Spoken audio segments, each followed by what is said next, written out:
no sentido de entender, e isso é um exercício diário, tá, Márcio? O que é a paixão do torcedor. Uhum. Porque eu percebo que muitas vezes, assim, por exemplo, eu escrevo reportagens tratando da situação econômica dos times. E aí você vai ver os comentários, as publicações aqui, por exemplo, nas redes sociais nossas da CNN, tem muita gente atacando esse repórter, diz isso, aquilo e tudo mais, etc e tal, vai xingar. De um lado, eu entendo que a gente precisa trazer os problemas que o clube tem. É inevitável, né? E a gente não está inventando isso, a gente traz uma apuração ou faz aquilo baseado em documentos, em fatos. Isso é jornalismo, né? É jornalismo, é o básico, né? Não há nada de anormal nisso. Por outro lado, você tem que entender também que tem a paixão do torcedor, que é aquela pessoa que faz sacrifícios para acompanhar o time, que o time tem uma ligação afetiva, porque aprendeu com o pai, com a mãe, com os familiares a torcer para aquele time, que chora diante das conquistas.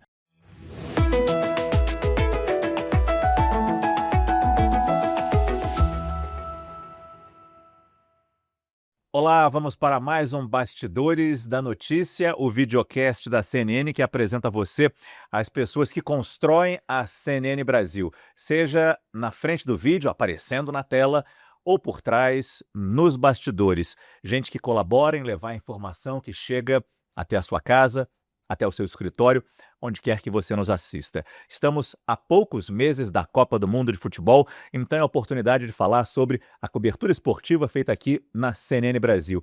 E o nosso convidado é o nosso âncora de esportes, Jairo Nascimento. Jairo, é um prazer ter você aqui no nosso videocast Bastidores da Notícia. Prazer é meu, Márcio. Muito obrigado pelo convite, fico feliz de poder compartilhar um pouquinho do que nós passamos aqui na CNN do Brasil nos últimos 6 anos. É isso, é exatamente essa é a pegada da nossa entrevista. Mas com a sua expertise em esporte, eu queria começar, já que estamos tão perto da Copa do Mundo assim, queria perguntar a sua opinião sobre o momento atual da nossa seleção brasileira, o fato de termos o Ancelotti como capitão, o fato dele estar testando, treinando tantos jogadores novos, tantas caras novas, na tradicional seleção brasileira. Como é que você está vendo a nossa seleção? Qual é a sua expectativa para essa Copa? É uma seleção em construção acima de tudo, Márcio. Imagine que você tem mais de 50 escalados, são 56 ao todo. Na era Ancelotti, apenas 4 nomes, 4 jogadores estiveram em todas as convocações. Os demais circulando.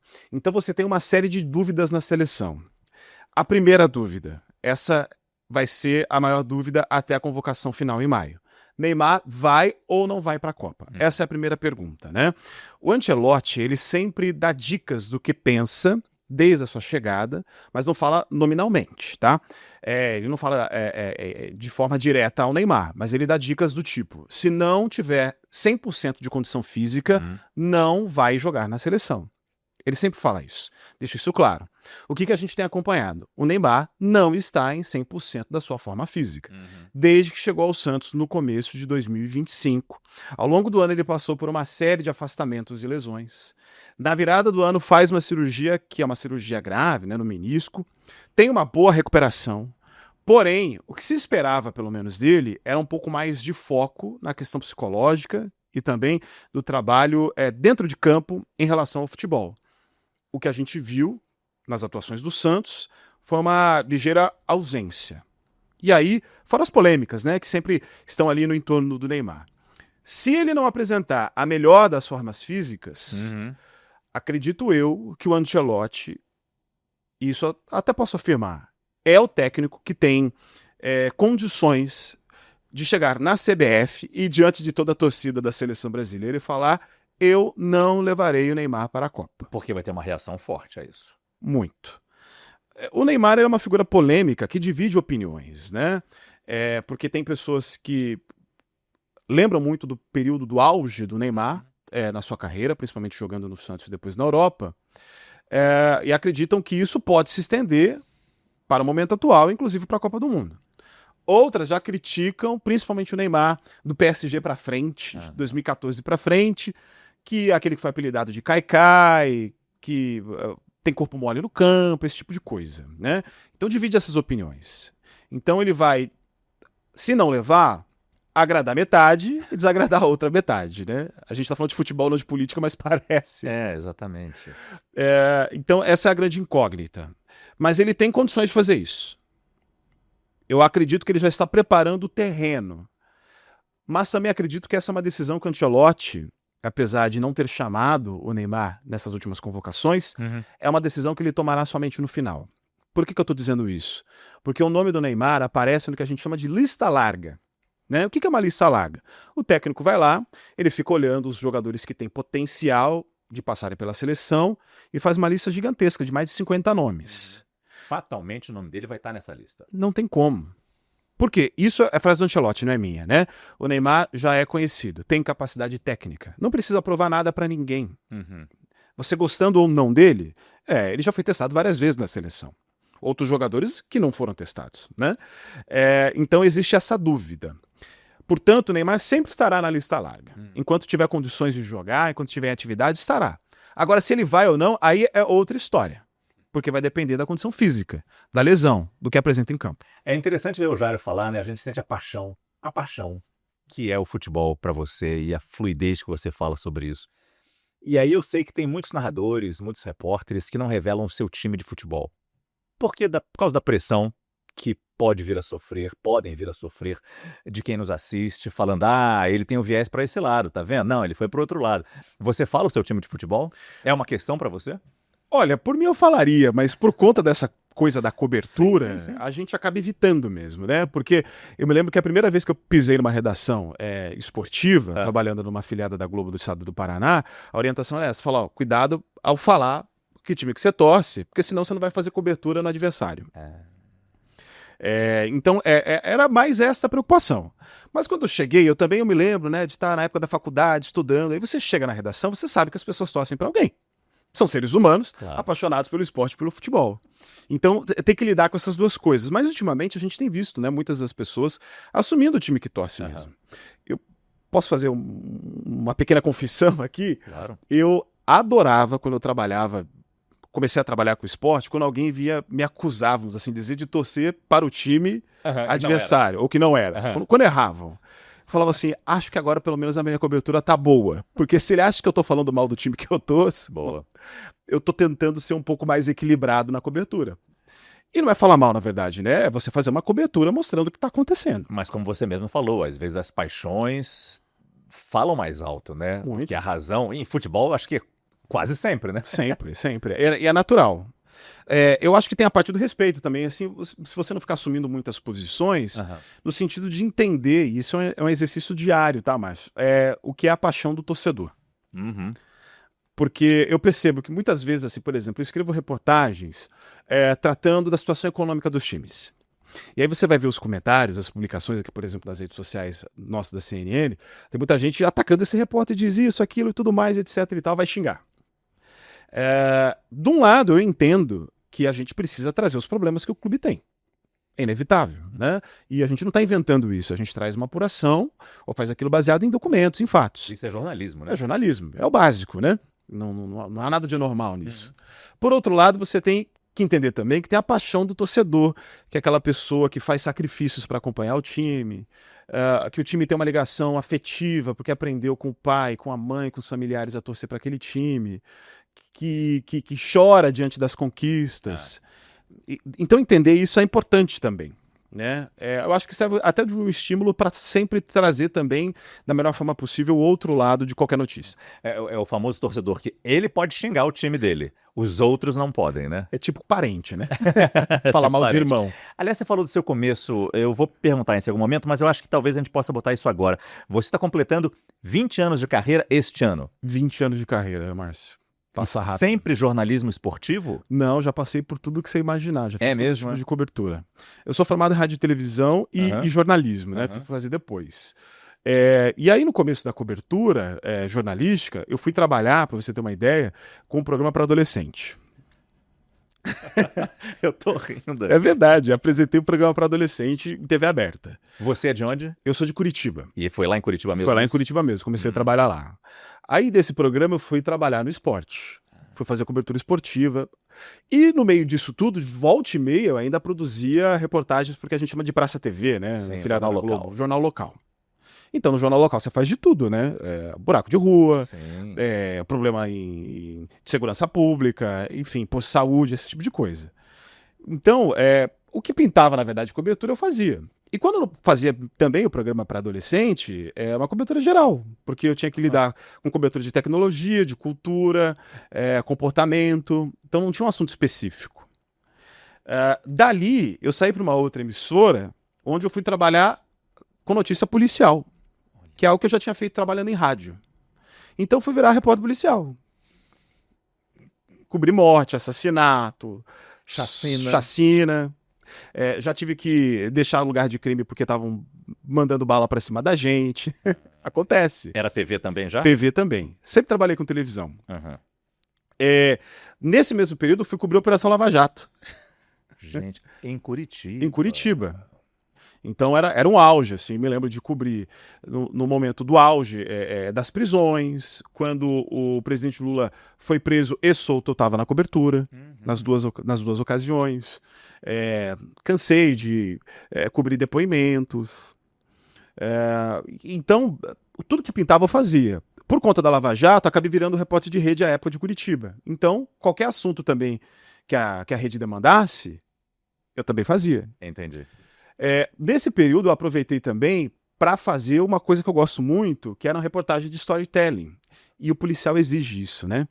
Porque eu me lembro que a gente chegava lá na redação e o editor-chefe falava assim, olha, se puder trazer uma reportagem um pouquinho maior, eu agradeço. Eu falei, o que eu posso fazer? Então tá bom, vamos lá, vou contar a história. Aí eu comecei a lembrar os caras que eu assistia na televisão quando novo, né? Eu falei, cara, tinha o Gil Gomes que fazia isso. Eu vou tentar copiar de algum jeito. Mas do meu jeito, obviamente, né? Então, a primeira vez eu cheguei lá com uma reportagem de 10 minutos, ele falou, caramba, era isso que eu precisava. É interessante que você, mal ou bem, aqui na CNN, manteve um pouco esse seu lado de ser capaz de fazer qualquer função. Você veio, eu não sei se você veio para cá para o esporte. Não. Mas aqui, não veio para o esporte? Não. Olha, não, como é que você chegou aqui? Eu cheguei no ano zero da CNN, né? Eu comecei Antes de estrear? Antes de estrear. Eu comecei a trabalhar na CNN na prática em 2019. A CNN entra no ar somente em março de 2020, né? Então aquele período todo inicial de teste, de aprendizado, de entender a linguagem da CNN, que pra gente era completamente diferente do jornalismo que a gente fazia aqui. A gente fez treinos, eu aprendi muita coisa e fui morar no Rio de Janeiro. Então no Rio de Janeiro, eu cobri tudo que você imaginar também. Petrobras, então de fazer noticiário econômico. Gente, como eu tô esquecido. Você entrava ao vivo no CNN Prime Time. Sim. Eu chamava você do Rio de Janeiro, agora que eu tô lembrando disso, Jairo. Exato. Você se firmou tanto no esporte que eu esqueci essa parte. É verdade. Ou então já é a minha idade, meio esquecimento. Uma das primeiras reportagens que eu fiz pro Prime Time, uma das primeiras não, a primeira reportagem que eu fiz pro Prime Time foi sobre o Morro do Alemão, foi uma cobertura de aniversário, puxa vida. Uma daquelas grandes operações do Rio de Janeiro. E estava completando alguma data redonda. Uma data redonda. E a gente fez uma reportagem sobre aquilo, fomos até o complexo, entrevistamos moradores, resgatamos um pouco da história, tudo isso eu fiz no Rio de Janeiro. E fiquei trabalhando durante um ano lá, tudo isso com pandemia, né? Fora a cobertura da pandemia. Sim. E aí depois eu vim aqui para São Paulo. E aqui em São Paulo também fiz de tudo que você imaginar. Cobertura do noticiário político, eleições. Não, e no estúdio, você não apenas é um repórter de mão cheia, mas um apresentador perfeito também. Pô, muito obrigado. E isso eu acho que é importante nos dias atuais da nossa profissão, né, Jairo? Você ser capaz de... Preciso de estúdio. De saber fazer, de fazer bem. Não basta fazer, eu acho, mas tem que fazer bem, até que para se firmar na profissão, né? Nesse mercado tão... em transformação, que é o nosso, né? Exato. Acho que isso partiu muito da minha dúvida mais do que de certezas, né, de início, porque eu não sabia exatamente qual que seria o perfil de jornalismo que eu escolheria no momento do estudo, da profissão. O que eu vou ser? Que tipo de repórter que eu vou ser? Você é algum especialista? Não, eu não sei, eu não consigo.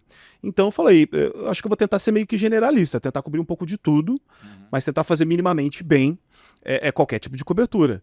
É muito bacana, porque você acaba aprendendo coisas que você nunca imaginou na vida. Sim. Então, nesse período, como eu falo, já fiz reportagem da área de cultura, a agricultura também já trabalhei um pouco com o setor de agro lá no Paraná, que é um setor bastante forte. Sim, claro. Então, você vai aprendendo muitas coisas, essas conexões, e quando acho que a primeira vez que eu entrei no estúdio aqui na CNN para apresentar um jornal, que volta e meia eu faço os plantões de final de semana, e às vezes apresento os jornais na semana, o Novo Dia ou Live. Essa formação acho que me ajudou bastante. Entendi. Agora, aqui na CNN, quando que você migrou para o esporte, então?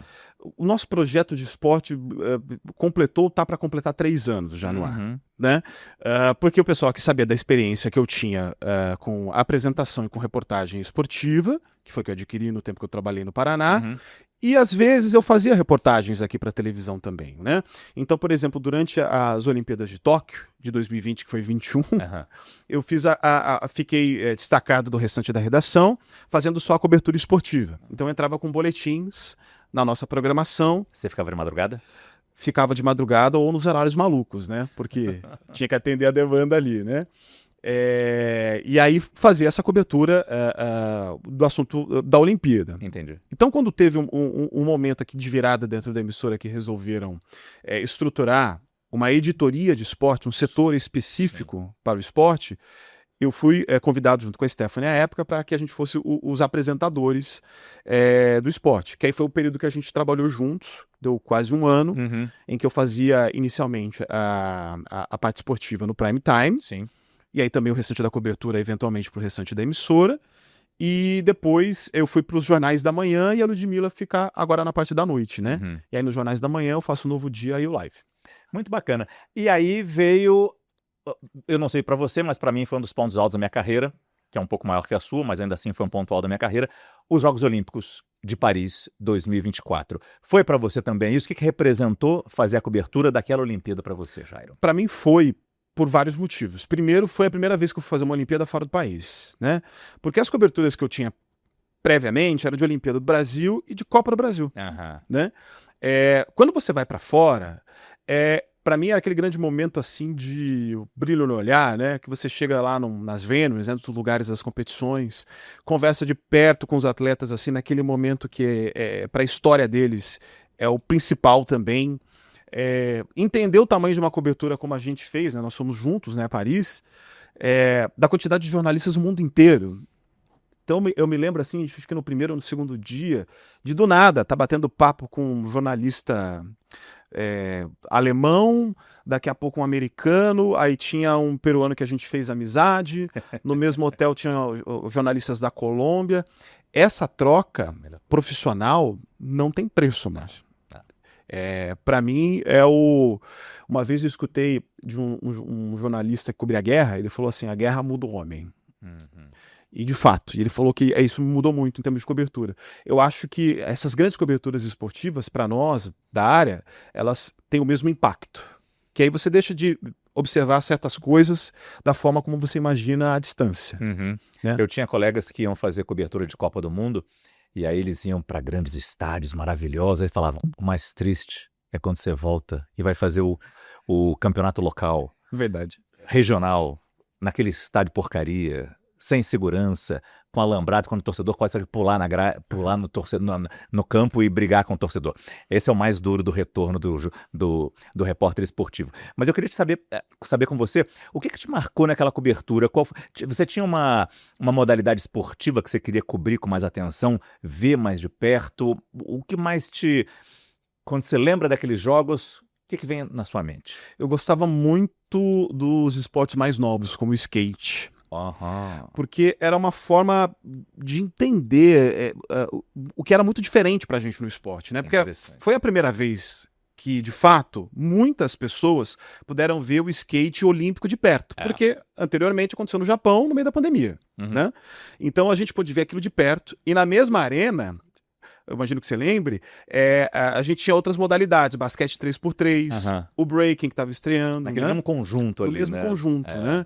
Então era maravilhoso, porque você saía de um lugar e você ia para outro, rolando uma outra competição completamente diferente, que às vezes você não estava entendendo nada, porque no break para mim eu não estava entendendo nada. Eu olhava aquilo e falava, pô, bacana, mas o que é?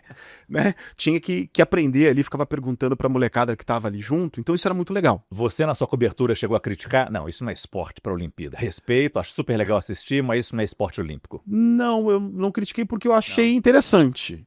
Eu acho que não vai render quanto esporte olímpico. Entendi. Tanto que o COI já tem essa dúvida mesmo se vai continuar ou não em Los Angeles ou nas demais Olimpíadas.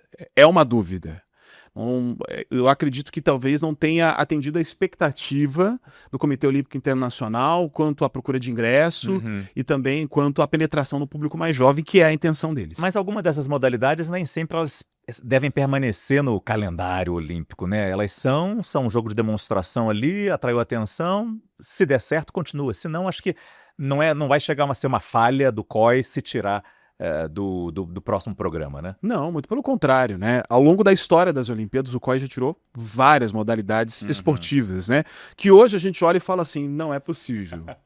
Por exemplo... Como é que já fez parte? Caça. Os caras saíam pra caçar e ganhavam uma medalha por isso, né? Claro que são nas Olimpíadas bem antigas, né? Do começo do século passado. Porém, fazia parte, né? Então, essa troca, ela é normal. É claro que as grandes modalidades, onde tem muito dinheiro e muitos praticantes e fãs também, essas não saem do calendário. E acho que tinha a cidade de Paris ali também, né? O que mais me impressionou ali foi... Tá pronta a cidade. O que eles construíram ali de definitivo? Foi pouquíssima coisa, né? Eu acho que talvez... Acho que uma piscina para nado sincronizado.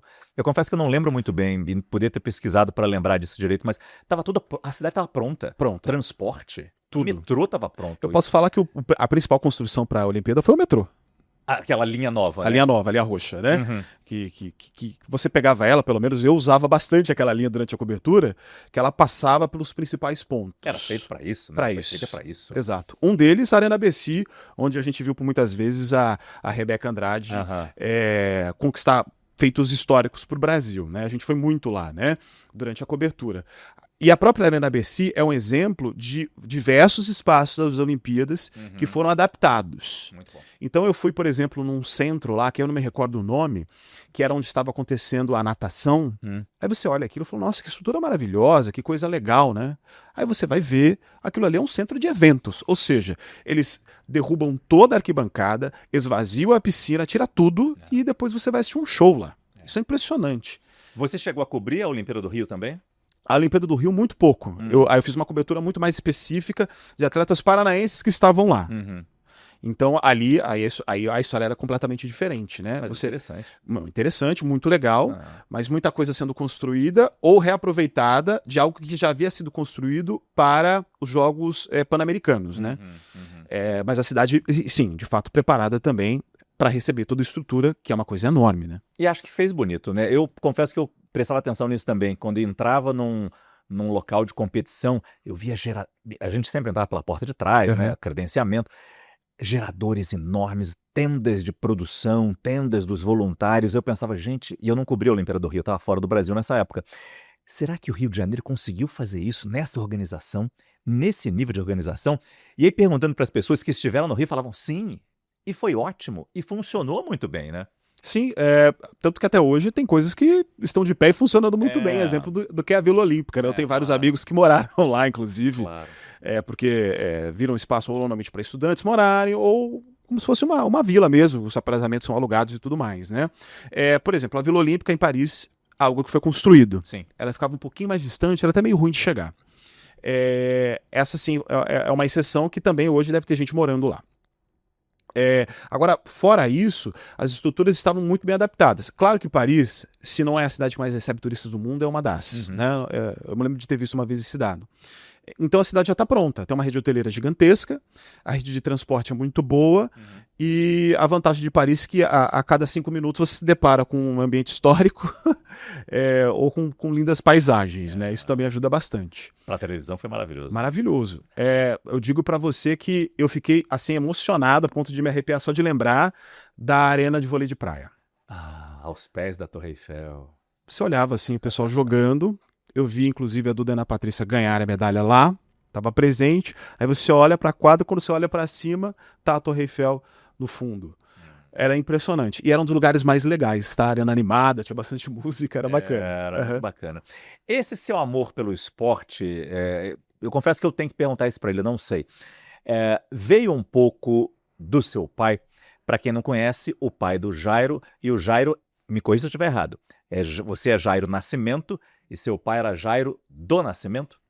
Exato, meu nome inteiro é Jairo da Silva Nascimento, né? Pra reduzir um pouquinho, e pra não ficar igual ao do pai, eu tirei o do. E o seu pai era Jairo do Nascimento. Sim. Goleiro extremamente conhecido. Conhecido como Pantera Negra? Exato, era o apelido que deram pra ele, principalmente no Corinthians. Explica pra gente isso, esse passado talentoso do seu pai e o quanto que isso te inspirou pro esporte, ou pelo menos a gostar de esporte, pai. Sim, aprender em casa, literalmente, né? É. Então, ao mesmo tempo que eu tenho lembranças afetivas, assim, quando eu era pequeno, por exemplo, o meu pai era treinador de goleiro, já tinha parado até de jogar, do Coritiba. Então, eu ia pro estádio onde as pessoas vão assistir lá, depois da aula, ficava lá, assistindo o treino, assistindo televisão, fazendo lição de casa, era algo do cotidiano. E o time treinando ali. Normalmente. Segunda-feira, que é o dia que os jogadores não trabalham, porque os jogos acontecem no domingo, dia de folga, então era o dia que eu tinha com o pai. Era segunda-feira, né? Então eu saía da escola, era o dia que eu saía com o pai para passear, o que normalmente as pessoas fazem no final de semana, né?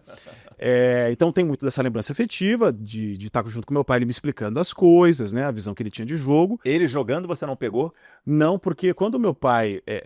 Peguei, na verdade, mas eu era muito pequeno, né? Ele sai do Coritiba em 1986. Antes, vamos só explicar. Explica Claro. a longa trajetória que ele teve no Coritiba e, claro, as passagens que ele teve por diversos clubes, inclusive seleção brasileira. Sim, ele chegou a jogar pela seleção, representou também a seleção.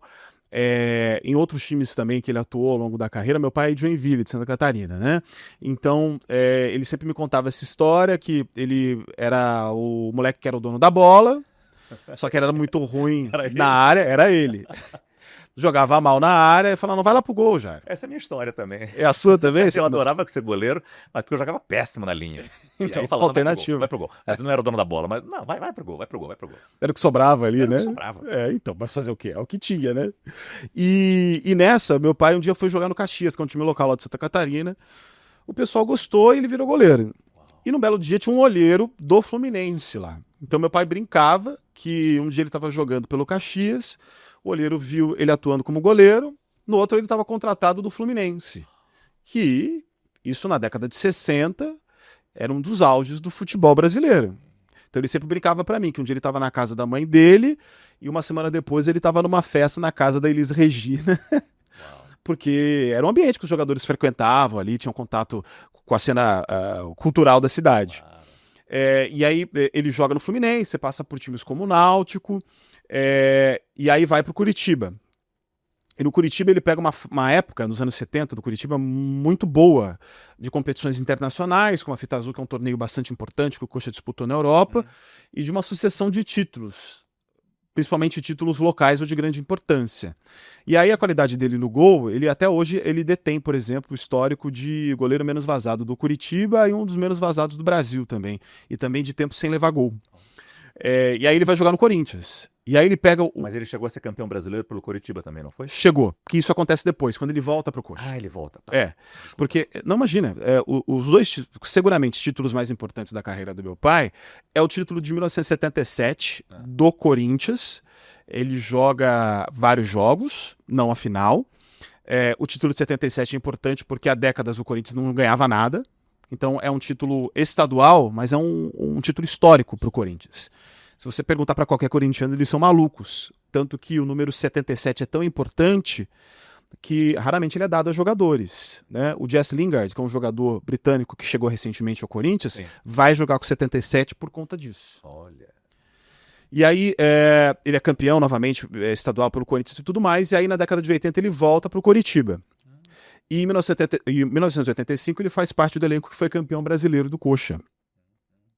O Coritiba não tinha esse título nacional, ganha esse título no Rio de Janeiro contra o Bangu, à época, em 1985, e aí o meu pai faz parte desse grupo de atletas importantes, né? Depois ele vai aposentando, aí vai para times menores, até parar. Que barato. E aí você acha que...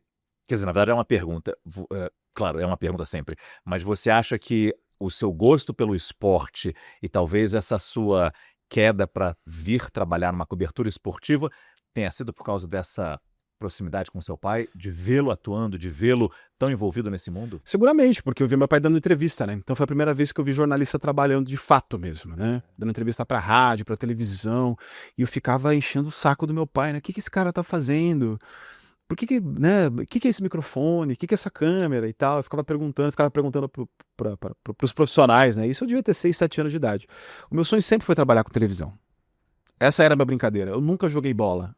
Sou péssimo de bola. Ele podia ter te influenciado pro esporte mesmo. Exato, né? Meu pai até brincava que eu sou daqueles que se jogar a bola no chão rolando e pedir para cabecear, eu vou. Porque é muito ruim. Eles brincam isso como se fosse um teste para filho de jogador para saber se joga bem ou mal. E o seu pai já foi muito homenageado. Recentemente você participou de uma homenagem, né? Participei porque recentemente a gente teve, é uma história curiosa, que os jogadores de 1985 do Curitiba participaram da festa, levantaram o troféu, mas a medalha sumiu. Ninguém sabe o que aconteceu com as medalhas do título brasileiro de 1985. Todas? Todas. Nenhum atleta tinha. Ninguém do time tinha. E aí eu participei recentemente porque meu pai faleceu em 2019. Então, a gente teve, claro, muitas homenagens, bastante respeitado no esporte. E aí, recentemente, o presidente da CBF, Samir Chaudio, falou, não, é preciso dar o reconhecimento para o Coxa com a medalha. Porque os atletas e nem o time, na prática, receberam isso. E aí fizeram uma festividade lá no Couto Pereira, antes de uma das partidas. E os atletas que estão vivos, ou os representantes desses atletas, foram receber a medalha do Brasileirão. Então, eu sem dar um chute a gol, eu tenho uma medalha de campeão brasileiro. Merecedor, eu diria, pelo seu pai, naturalmente. Né? Só por ele. E seu filho? Você tem um filho. E eu sempre penso isso em relação aos meus filhos também. O quanto que a gente influencia ou não na carreira, e se você gostaria que ele fosse, o seu filho fosse jornalista também. Percebendo de novo essa evolução na carreira, essa transformação que a nossa profissão está vivendo, por conta da tecnologia, por conta, enfim, da situação do mundo.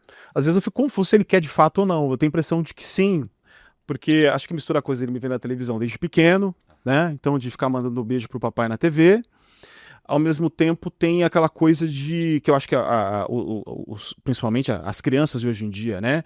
Completamente imersas no mundo digital, com celular, em que gravar um vídeo é muito fácil.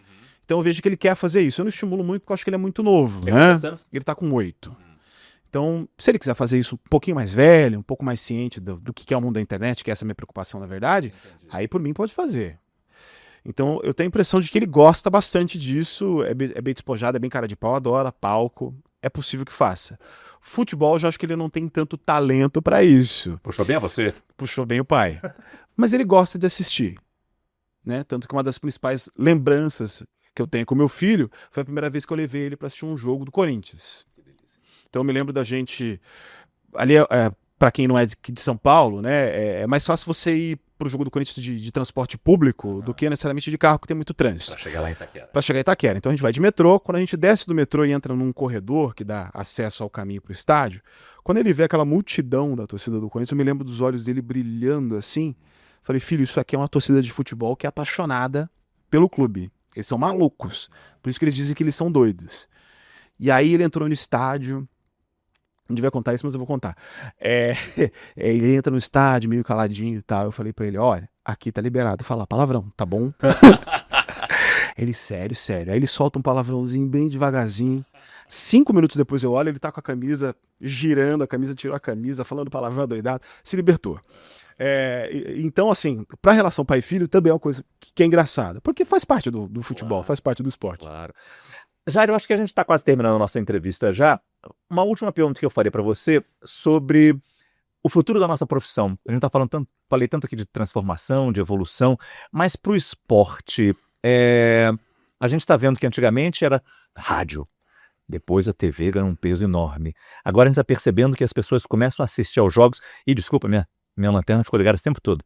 Se acabar a bateria, é culpa sua. A gente está percebendo que as pessoas começam a, não com prazer, mas poder assistir aos jogos aqui na tela pequena. A internet tomando conta também do esporte, nas TVs, do streaming. Eu pergunto para você, para onde você acha que segue a nossa profissão em relação ao esporte, a cobertura esportiva? Muita gente fala, o jornalismo está morrendo, mas eventos ao vivo nunca vão morrer. Por exemplo, um jogo de futebol. Todo mundo vai querer assinar um canal, todo mundo vai querer comprar um passe para assistir ao jogo, porque é a paixão de todos nós. Você acha que o jornalismo esportivo vai escapar dessas tantas mudanças que a gente está assistindo? Não, muito pelo contrário. Inclusive, acho que um dos canais onde você vai mais ter mudança e que está mais, talvez, bem preparado para isso, tá? Não é uma questão de puxar a sardinha para o nosso lado, mas como você tem profissionais mais jovens, com menos vícios que os mais velhos têm, e mais aptos ao uso da tecnologia, isso é inevitável. Né? Essa história de que vai morrer é algo que a gente escuta desde sempre. Né? Eu me lembro que foi na aula 1 da faculdade de que mídia X ou Y vai morrer. E o que acontece é ela vai mudando, vai se adaptando. Claro que tem coisas que vão saindo de cena e outras vão entrando. Né? Eu acho que você vai ter um trabalho de sinergia, né? Entre televisão, entre as mídias digitais, como já se tem hoje, no que diz respeito à transmissão esportiva. É claro que o ao vivo manda e mandará. Porque a gente entende a realidade, por exemplo, econômica do Brasil. Custa caro para as pessoas irem até um estádio de futebol. Só que é muito mais barato você fazer a assinatura de um streaming, você acompanhar a transmissão pela televisão, pelo celular. Então essas coisas vão acontecer. Por que eu acho que talvez o rádio ou a análise da televisão também não morra? Porque, no fundo, eu acho que isso faz parte até do comportamento humano, a gente tem uma demanda por ouvir a opinião de gente que a gente considera especialista ou que a gente goste. No fundo, todo ser humano adora ter um ídolo, né? Uma pessoa admirável na carreira. Então, dentro do esporte, isso é muito possível. Não é à toa que você tem muitos ex-jogadores como comentaristas e tudo mais. Porque você quer saber o que aquele cara pensa, o que ele tem a dizer, o que ele acha do lance X ou Y, o que o jornalista que está ali cobrindo diariamente, que sabe a realidade do clube, que sabe o nome do roupeiro, ao atendente, do técnico, do jogador. O que ele tem a dizer? O que ele pode trazer de bastidor? É uma maneira de aproximar quem está nos assistindo, quem assiste aquele evento, do profissional. De longe. Portanto, o caminho, pelo menos eu avalio, que é ao vivo, grandes coberturas, sinergia dos meios de comunicação, todos trabalhando juntos. Qualquer profissional hoje da área do jornalismo tem que ser obrigatoriamente multiplataforma. Eu estou tentando aprender isso, é uma linguagem para a gente que é um pouquinho mais velho, é um pouco difícil, porém é necessário, né? Então é algo que urge. E constante mudança. Quando você vê, por exemplo, para finalizar os canais mais novos, eles têm uma linguagem completamente diferente do que você estava habituado a ver na televisão há 10 anos. É verdade. Se a gente pudesse voltar no passado e assistir uma transmissão de jogo dos anos 70, em comparação com os anos 90, até os anos 2000, não era tão diferente assim. A tecnologia melhora, claro. Porém, a forma de fazer é muito parecida. Nos últimos anos, você tem uma quebra total, né? Desvirtua, vira de cima para baixo. Se veio para ficar, a gente não sabe, né? Esse modelo, esse estilo, digamos assim, né? Eu acho que não vem para ficar. Você acha que não vem para ficar? Acho que não vem como nada vem para ficar. Entendi. Né? Isso eu aprendi com um diretor que eu tive de jornalismo, trabalhando no Paraná. À época, havia uma mudança vou falar o nome, no Jornal Nacional, de que os links eram feitos com 2 câmeras. Então, quando eles mudaram a estrutura do cenário, o repórter ele aparecia de corpo inteiro, lembra disso? E depois ele virava para uma outra câmera para continuar a sua entrada ao vivo. Como se ele estivesse falando diretamente com o apresentador que estava no estúdio. Exato. Né? Dando um efeito pela televisão de que ele estava olhando diretamente para o apresentador e depois iria olhar para a câmera certa, falando com as pessoas em casa. Exato. Quando a gente viu aquilo, eu na minha ingenuidade, eu falei, nossa, cara, isso aqui é muito legal, todo link vai ser assim daqui para frente, vai ser maravilhoso. Aí o meu chefe vem, me dá um banho de água fria e fala assim, calma. Não é bem assim, isso não vem para ficar. Por uma série de motivos, não é uma crítica, é lindo, é maravilhoso, estética. Porém, às vezes você vai cobrir uma tragédia, você não tem como colocar 2 câmeras enquanto o bicho está pegando lá atrás. Né? Às vezes não há estrutura disponível para o momento. As tecnologias elas vão mudando, permitindo outras coisas. Então, a linguagem, ela sempre será alterada. Acho que isso é inevitável. E no fim das contas eu acho que é bom, porque dá espaço para pensamentos novos. E a gente que se vire de acompanhar essas mudanças, esses novos estilos, não tentando se encaixar ali, mas entendendo como eles funcionam, até a gente conseguir fazer o nosso estilo também, né? Exato. E de alguma forma contribuir para esse movimento. E tenho certeza que o Jairo sempre vai contribuir, como contribui tanto aqui pra gente na CNN Brasil. Muito obrigado, Jairo. Valeu, Márcio. Muito obrigado. Eu que agradeço esse papo. Foi um prazer ter você aqui no nosso Bastidores da Notícia. Valeu. Valeu.